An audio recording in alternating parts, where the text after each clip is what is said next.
የምርጫው መካሄድ በኢትዮጵያ ሰላማዊ የፖለቲካ ግንባታ ሂደትና በዘላቂ ሰላም ግንባታ ላይ ጉልህ አስተዋጽኦ እንዳለው ይታወቃል።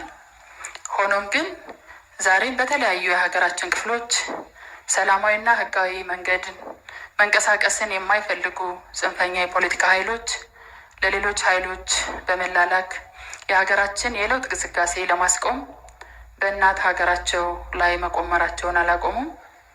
ለኢትዮጵያ ጠላቶች ጉዳይ አስፈጻሚ በመሆን በምርጫው ሂደት ላይ ጥላሸት ለመቀባት ከወዲሁ በግርግር ትርፍ ለማግኘት ምርጫው እንዳይካሄድ ቅስቀሳ እያደረጉም ይገኛሉ። እነዚህን ኃይሎች የህብረተሰቡን የመለወጥ የመልማት ፍላጎት ስጋት ሆነውስ እስከ መቼ ነው የሚቀጥሉት? በዚህ ላይ ያለውትን ምላሽ ይስጡበት። ይህንን የሰላም እጦት ለመቅረፍ በተደጋጋሚ ጊዜ የታጠቁ ኃይሎች መካከል እውነተኛ ድርድር እንዲደረግ፣ የፖለቲካና የህሊና እስረኞች እንዲፈቱ፣ የንጹሐን ጥቃት እንዲቆም ላለፉት 3 ዓመታት ወትውተናል። ሆኖም ምንም እንኳን መንግስት ቀደም ብሎ ከኦሮሚያ ታጣቂዎች ጋር በቅርቡ ደግሞ በአማራ ክልል ከሚንቀሳቀሱ የታጣቂ መሪዎች ጋር ድርድር አደረግኩ ቢልም ምንም የተሻሻለ የሰላም ሁኔታ እንደሌለ ነዋሪዎች ይገልጻሉ።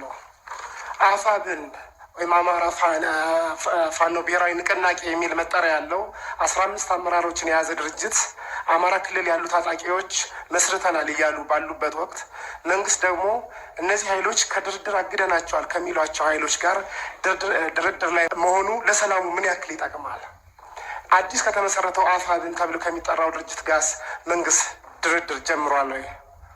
እውነተኛ ሰላም እንዲመጣ ከተፈለገ መንግስት አፈንግጠው ከሚወጡ ታጣቂዎች ጋር ከመደራደር ለምንድን ነው ብዙ ጦር ሰራዊት ካላቸውና በአግባቡ ከተደራጁ ታጣቂዎች ጋር እውነተኛ ድርድር አድርገው ለሀገራችን ሰላም የማያጎናጽፈው?